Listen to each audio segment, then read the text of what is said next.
Hello and welcome to Meet the Candidates on WCMU. I'm David Nicholas and we welcome John Moolenaar, Republican candidate for Michigan's new redrawn 2nd Congressional District. A lot of this territory is familiar to the former 4th District.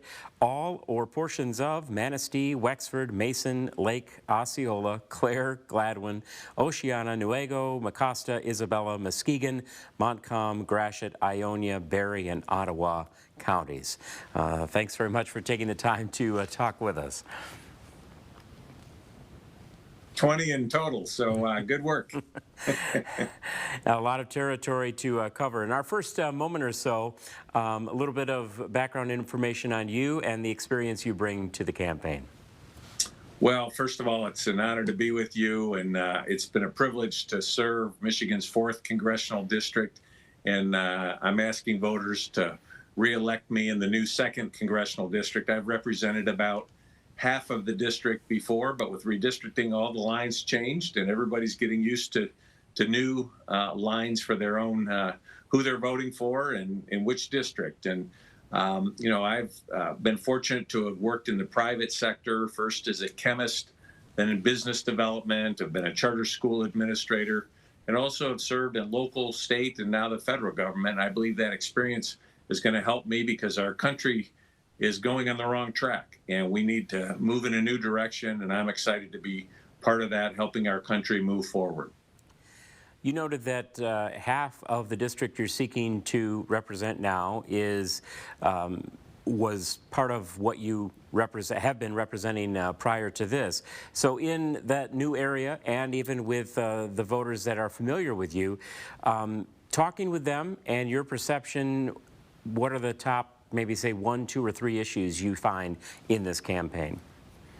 Well, I think that, you know, the cost of living, the increases, people's paychecks aren't going as far as they used to, the inflationary pressure, whether it's gas or groceries, people are just having it harder to make ends meet.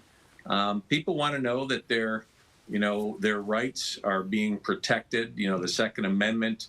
They want to make sure we have border security, election integrity.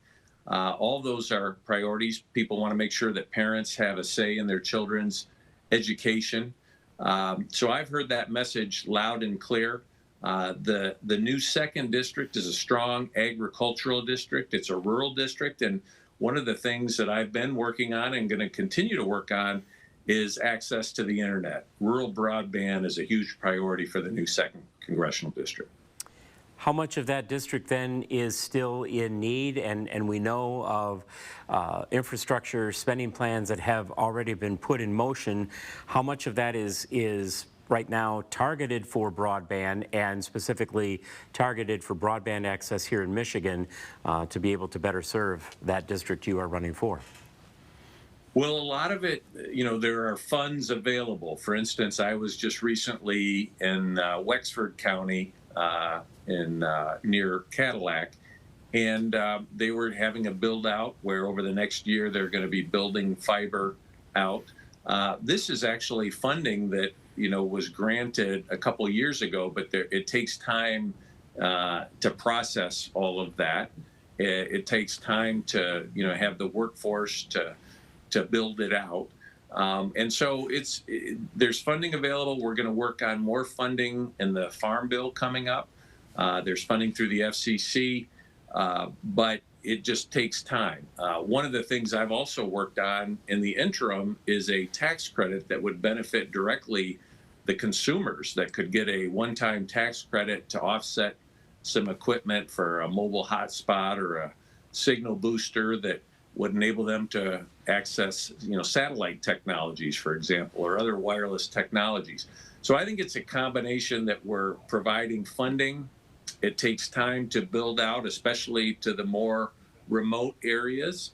But we need kind of a multi-pronged approach rather than just assuming it's all going to happen in one way. Time in the process then for that build out, or do we also have a disadvantage when it comes to available workforce? Is there anything we can do to accelerate that timeline in that build out? Yeah, I think you make a good point. And I hear this message loud and clear from businesses and employers all across the state is they need workers. And, I think during the pandemic, we lost a lot of the workforce. It's coming back, but we need to make sure we have people who can do these jobs. And, you can hardly walk by a restaurant or other employer where they don't have help wanted signs. And that in some ways is a good problem to have for employees because there are opportunities for people to work. On the other hand, if you're not able to get the crops out of the ground and picked, if you're not able to get vital infrastructure built, that creates problems. And so we're hoping to continue to grow our workforce in Michigan and make sure that we are able to complete these tasks. We know of, as you said, the loss of the workforce and certainly a loss of many businesses because of the time during the pandemic. How much have you been able to sense, or the voters, the business owners telling you that certain sectors of the economy are being totally reshaped and have a totally new character or foundation to them for any areas of this second district you hope to represent now that we are hopefully continuing to move post-COVID-19? Yeah, I think, we've seen a lot more people working at home, working remotely. Of course, that takes access to the internet to do that. More telemedicine. And so I think our healthcare providers are working hard to be innovative in that way. I think education is going to be the next sector that really goes through reforms and has an opportunity to really change and improve. And it's going to be directed really by the customer, the parents, the students that say, here's what our expectations are for our educational. We think parents ought to have a say in their child's education, more transparency on the part of school districts that lets people know what's being taught, how it's being taught, and what role technology has in making things more flexible and available for students. Is there anything then in federal education policy that you would seek to change to strengthen or increase that parent's voice? Of course, everyone talks about education should be local. We know there's certainly state education policy. Is there anything that you would address at the federal level that would allow for the transition, that would allow parents more say and perhaps adapt to any of the changes we've seen when it comes to now more of a hybrid with remote learning, perhaps that we'll have with us from here on forward? I think the key is educational freedom, giving parents choices and options, and really helping to drive those kinds of change. So, I've always viewed, as a charter school administrator, that parents were the primary educators of their children, and they would empower the local district and entrust them with their child's education. I think now, as you have people more engaged and focusing on this, I think it creates opportunities for innovation. I'm co-chair of the School Choice Caucus in Washington, along with Senator Tim Scott from South Carolina. And we're seeing tremendous interest in, trying to find ways to help, especially low-income students, have educational options that will really help them have a better future. But in general, just helping, this opportunity to really use technology and empower parents and students in a way that also, in the end, I think frees up educators to be educators, and less of a focus on simply the system, more a focus on the people involved and how we can empower them. You cited protection of rights, border security, and that general area. We all know that the Dobbs decision not necessarily reversed Roe v. Wade, but took that and put it back in the hands of the states. We should be clear in making that distinction. And with that, Proposal 3 is on the ballot for the voters in the state of Michigan. What is the mood with the voters you're talking to, the prospective voters in this second district, when it comes to rights if we're talking about the abortion debate, or if we're talking about, as you said, the feeling of security under the Second Amendment, and then border security as a broader issue. What are they telling you? Well, in terms of the border, I think what we're hearing is that, people want to make sure we have a border, that we support our Customs and Border Patrol, we have their back, we have a rational policy of border security. And right now, there simply is no policy. It's unfettered access across our southern border. And I'm sad to say that, but you have drugs coming across, record levels of fentanyl, deaths from fentanyl. You have human trafficking. We're enriching the drug cartels in Mexico. All those are creating chaos, and it's going to have ramifications, easy for me to say, for years to come. So I think rule of law is something we need to maintain at our southern border.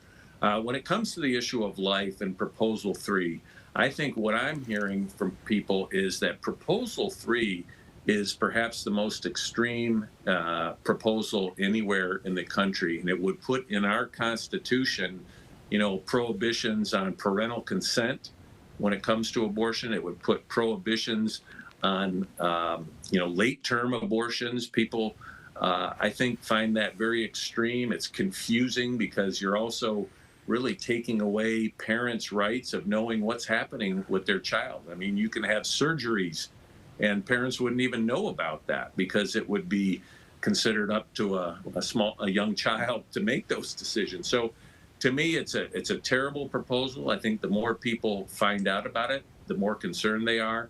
And I'm hopeful, we can get back to good policies that, welcome children, protect mothers and families, and make Michigan a great place and a welcoming place to be. Do you see further, it almost seems like a ridiculous question because it's ongoing, but in particular, issues like these, do you see a continued debate, a push and a pull between Washington and or the states when it comes to who is guaranteeing certain rights, and are we following a constitution? Are we following a state's constitution? Do you anticipate these types of debates to increase, expand, get more heated? Well, I do think this is a debate, how can we protect human life? When we think of our founding documents, we're endowed by our Creator with a right to life. So what does that mean when it comes to protecting children? What does it mean when it comes to protecting mothers? And I think that debate will continue, and the role of the federal and the state. I think what the Supreme Court said is there is no constitutional, quote, right to an abortion. And that's what they ruled on. Now, states are going to have to decide what kinds of regulations they want to have in this, in this area. But to me, I think it's a healthy debate. I hope it can be a debate that we can have in a loving way that welcomes every human life, encourages adoption for children, really supports these pregnancy resource centers that are coming around mothers and families and trying to support them at a time when they may feel very distressed. And so I think we want to be a compassionate country and a compassionate state. And briefly, in conclusion, then, if there is one singular message to take all of this and bring it down to one message you would want to leave with the voters before Election Day, what would that message be? Well, I think with respect to Proposal 3, vote no on Proposal 3. With respect to my candidacy, I would ask the voters to entrust me with another term in Congress, help us to get this country moving in a better direction. We had it, where the economy was strong, inflation was low, the border was secure, our country was safe, and we want to move in that direction again. And I would ask for an opportunity to continue serving the people of the new 2nd District. We appreciate your time in speaking to the voters on all of these issues. Wish you the best of luck with the rest of the campaign, and thanks for being with us. Thank you, David. Appreciate it. We've been speaking with John Moolenaar, Republican candidate for Michigan's 2nd Congressional District. I'm David Nicholas for all of us at Meet the Candidates, encouraging you to go out and cast your vote Tuesday, November 8th. All qualifying candidates were invited to participate in this series. Following the redraw of Michigan House, Michigan Senate, and congressional districts, check with local officials to make sure you are properly registered. Election Day is Tuesday, November 8th.